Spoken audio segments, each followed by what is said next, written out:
जय जय सर्वांना सुरेखा जैन किचन मध्ये आपलं स्वागत आहे। आज आपण पाहणार आहोत पपईची गोड दशम्या। आज आपण एक कच्च्या पपईची रेसिपी पाहणार आहोत। आता साल काढून घ्यायचंय,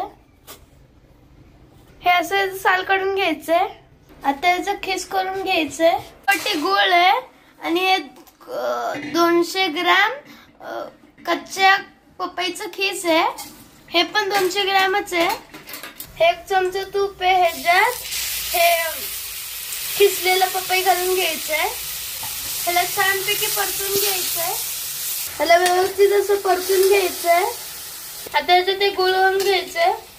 याच्यात तुम्ही गोड कमी जास्त करू शकता। भोपळ्याच्या गाऱ्यासारखं ह्याला छान शिजून घ्यायचंय। ह्याच्यात गूळ वितळलेला आता बंद करून घ्यायचंय। आता याला थोडं थंड होऊ द्यायचंय।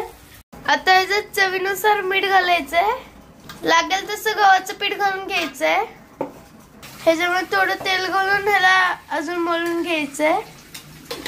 ह्याला आता 5 मिनिटं ठेवायचं असंच।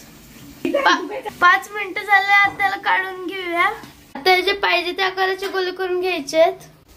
तवा गरम करायला ठेवलेला आहे। आता याला चपाती सारखं लाटून घ्यायचंय। आता याला तव्यावर घालून घ्यायचंय। ह्याला खरपूस असं भाजून घ्यायचंय। ह्याला आता पलटून घ्यायचंय। आता याच्या साईडला तेल लावून घ्यायचंय।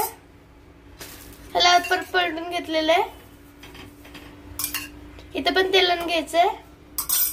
आपल्याला काढून घ्यायचंय। अशा प्रकारे सगळं करून घ्यायचंय। हे झालं आपलं पपईचं दशम्या तयार। मी थोडं टेस्ट कर बघतो। वाव, खूप यम्मी।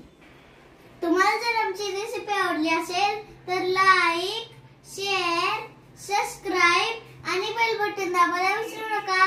लवकरच भेटू आपल्या नवीन रेसिपी सोबत। तोपर्यंत जय जिनेंद्र आणि आमच्या रेसिपी पाहिल्याबद्दल धन्यवाद। बाय।